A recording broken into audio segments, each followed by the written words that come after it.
Bom, ontem o Supremo Tribunal Federal tomou duas decisões importantes envolvendo vacina. Uma delas é muito simples de entender.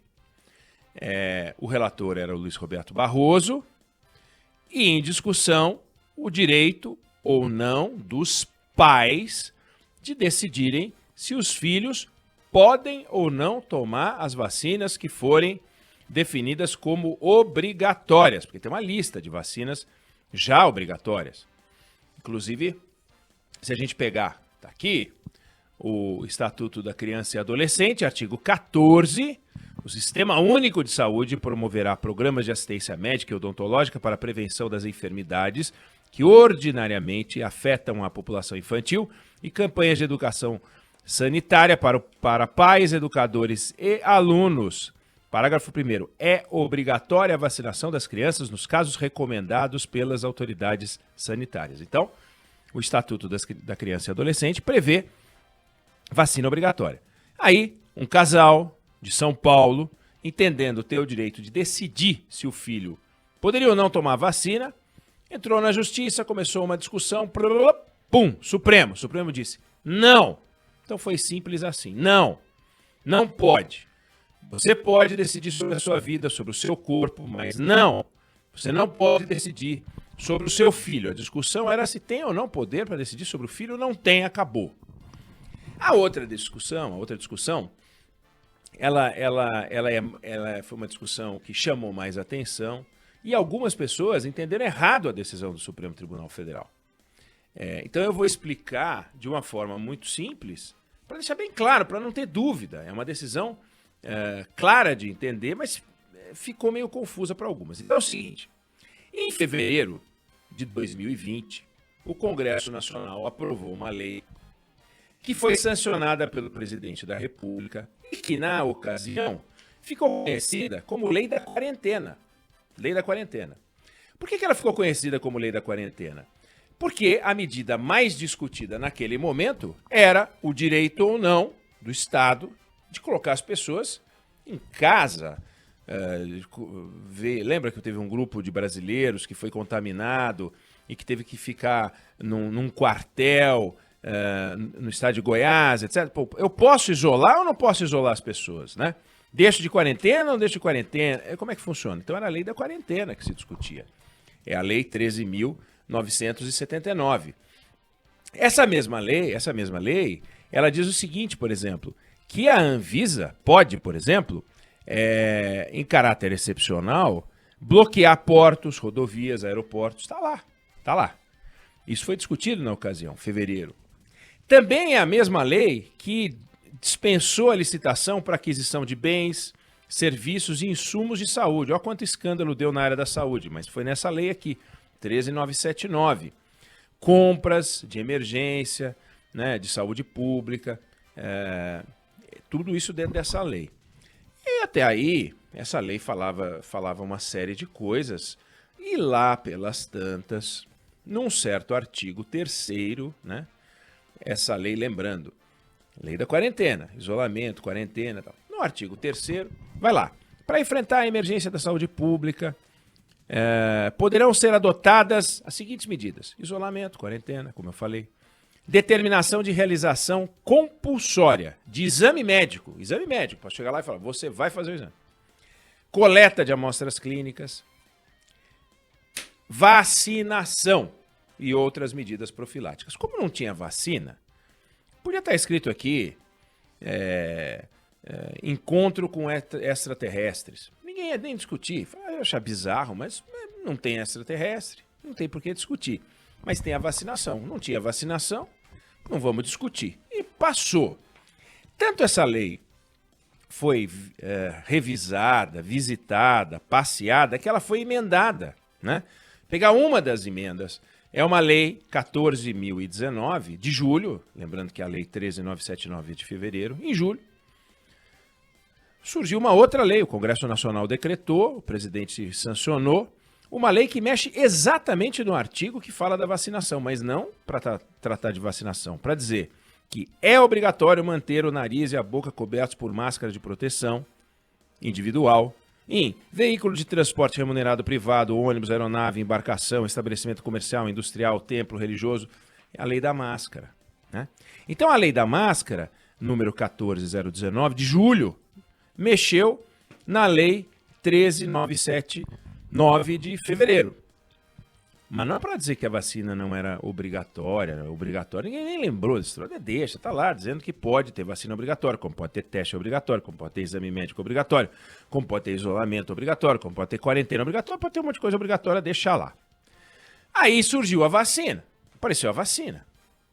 Aí o PTB, um partido, sustentou, entrou no Supremo Tribunal Federal, para dizer que esta lei, neste item, ela é inconstitucional. Ou seja, o Estado não pode decretar a obrigatoriedade da vacina. Foi o que o PTB pediu, argumentou, sustentou.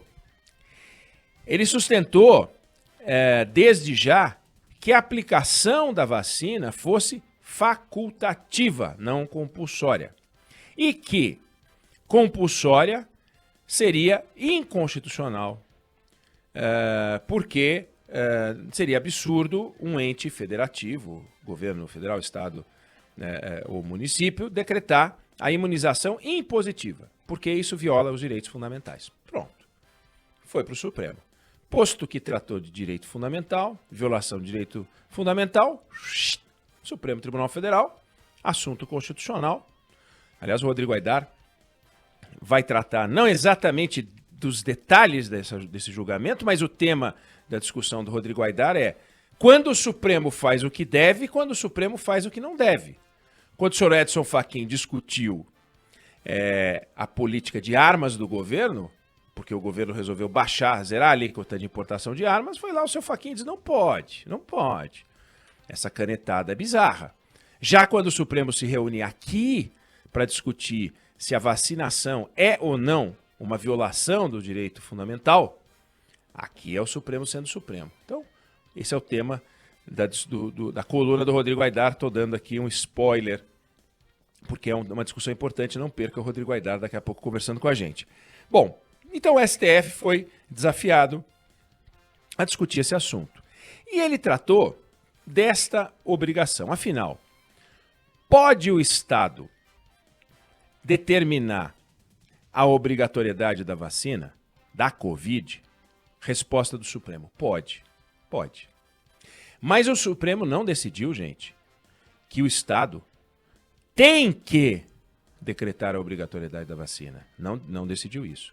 Ele decidiu que o artigo que eu li, o artigo 3º, que trata num dos seus itens da da vacinação, que é o item D, do item 1º do artigo 3º, é constitucional. Foi só isso que o Supremo falou.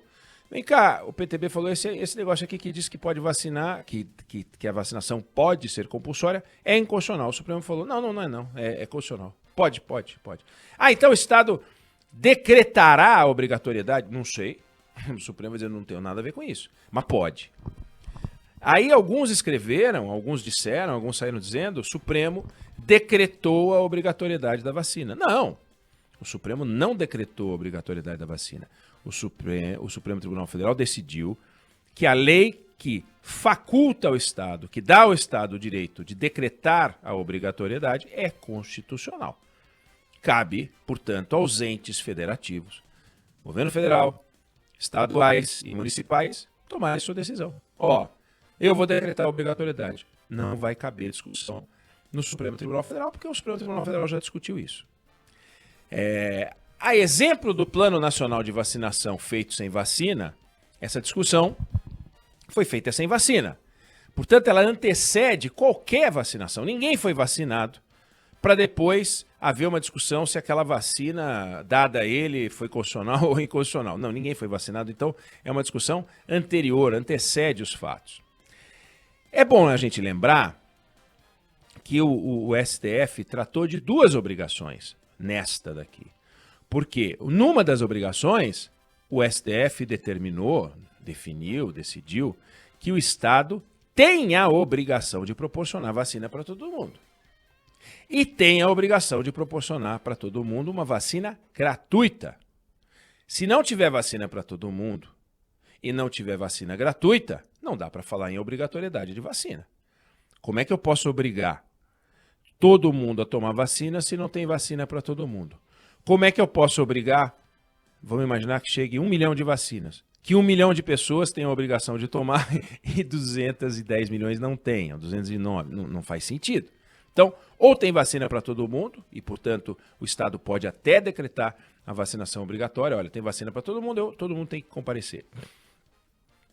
E ela tem que ser gratuita, porque eu não posso obrigar alguém a gastar R$200, R$100, R$50, R$20, não importa o valor, porque isso não faz sentido. O Estado não pode impor isso, a não ser que fosse um tributo.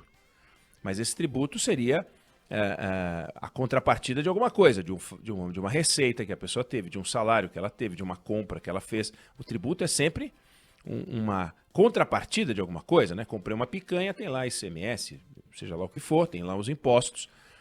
Comprei um carro, tem impostos. Você não pode simplesmente, você está andando na rua, um cara vem e te põe um tributo na orelha do nada. Tributo sobre o ar. Não faz sentido. Desculpe ter dado uma ideia, porque de repente, né? Alguém resolve cobrar sobre o ar. Mas o fato é, não pode ter dúvida. O Supremo Tribunal Federal não obrigou o Estado a decretar a obrigatoriedade da vacina. Ele deu ao Estado o poder de tomar essa decisão. Acabou. Não há dúvida, a lei dizia que podia, todos os códigos e a Constituição estão protegidos se essa lei for tornada legal. Então ela é constitucional, está valendo. O que mais o Supremo disse? Olha, a obrigatoriedade, caso venha a ser decretada, não pode passar de forma nenhuma por uma ordem para que o corpo das pessoas seja violado, que a agulha seja colocada no braço à revelia de quem quer que seja. Isso é proibido. A residência é inviolável, a correspondência é inviolável, o corpo também é. Não existe, você não pode fazer isso. A obrigatoriedade não pode passar pela imposição de aplicação da vacina. Você não pode adotar uma medida invasiva. Isso jamais. O que você pode, e aí sim isso foi discutido amplamente, é impor sanções. Se você não tomar vacina, você não vai conseguir viajar para o exterior. Se você não tomar vacina, você não vai conseguir tirar a carteira de trabalho. Se você não tomar vacina, você não vai conseguir renovar a sua CNH. Se você não tomar vacina, eu não aceito você apresentar o seu imposto de renda. E se você não apresentar o seu imposto de renda, você está frito. Enfim, podem ser impostas sanções. É a razão pela qual a vacina vai ser obrigatória. Se as sanções forem ao estilo do voto obrigatório, que é R$ 7,00 se você não for votar, essa obrigatoriedade vai ser uma coisa meio tola, né? O sujeito fala, não toma e paga os R$ 7,00. Se a obrigatoriedade for, no entanto, uma coisa mais séria, do tipo, você fica proibido de colocar seu filho na escola, você fica proibido de prestar concurso público, você fica proibido de viajar para o exterior, você fica proibido de sair do seu estado, você fica proibido de botar gasolina no carro, sei lá, aí a obrigatoriedade vai vingar. Porque você vai perder tanta coisa que você vai lá e vai tomar vacina. Por último, só lembrando que nada, mas nada substitui a conscientização. Então é preciso que a gente considere que a obrigatoriedade é uma ferramenta de trabalho. É prevista no Estatuto da Criança e Adolescente para as vacinas para criança, que são várias, e pode, portanto, ajudar. É prevista na febre amarela, se você quiser viajar para certos lugares, você tem que ter a vacina de febre amarela, por exemplo. Mas nada como a conscientização, nada como uma campanha de esclarecimento, nada como o Ministério da Saúde aparecer com o Zé Gotinha, embora essa campanha, obviamente, não é uma gotinha, é o Zé Furinho, mas tudo bem, o Zé Gotinha é um símbolo, ele apareceu no lançamento da campanha do Plano Nacional de Imunização nessa semana. Conscientização. Olha, como funcionam as vacinas? Como é que funciona a vacina da Pfizer? Como é que funciona a Coronavac? Qual é o princípio? Por que a vacina é segura? As vacinas são totalmente seguras. Por que elas são seguras? Por causa disso. Olha só como essa aqui funciona. Olha só o que os testes mostraram. Veja só qual é a reação adversa. O que é a reação adversa no caso de uma vacina? Qual é o risco que as pessoas correm ao tomar vacina? Qual é o grau de eficácia? Qual é o risco de ser contaminado pelo Covid-19 depois de tomar vacina? E por aí vai. Fazendo uma campanha de conscientização, transparência, né, maturidade, clareza, simplicidade, abrangência, todo o território nacional, aí sim, aí você vai ter informação. Não há nada melhor do que informação para acabar com a bruxaria, para acabar com as fantasias, para acabar com os medos. O envolvimento da sociedade vai se dar na medida em que ela tiver segurança e percepção de segurança. Porque segura a sociedade está tomando a vacina, mas ela precisa acreditar que ela está segura. E para a sociedade acreditar que ela está segura, ela precisa ter informação. Afinal, aquele gelo é fino ou é grosso? Não, aquele gelo é grosso, pode pisar. Mas se eu pisar, eu não vou cair no lago? Não, não vai cair no lago, é uma camada grossa. Como é que você prova? Está aqui um estudo mostrando, olha, a camada, como é que é. Está aqui, olha, o efeito de demonstração, o nosso técnico andando sobre o lago. Está aqui. Aí a pessoa sente segurança de pisar no gelo. Do contrário, fica todo mundo inseguro. Então, segurança, informação, transparência é do que a gente precisa. Conscientização. A obrigatoriedade é uma boa ferramenta de trabalho para que a gente atinja a imunização de rebanho. Porque nessa hora a gente vai estar livre. Alguns falam, mas isso é uma agressão? Não é. O Supremo acabou de deixar claro que não é. Obrigatoriedade pode ser uma coisa muito importante, mas conscientização é tudo e informação, que é o que a gente faz aqui.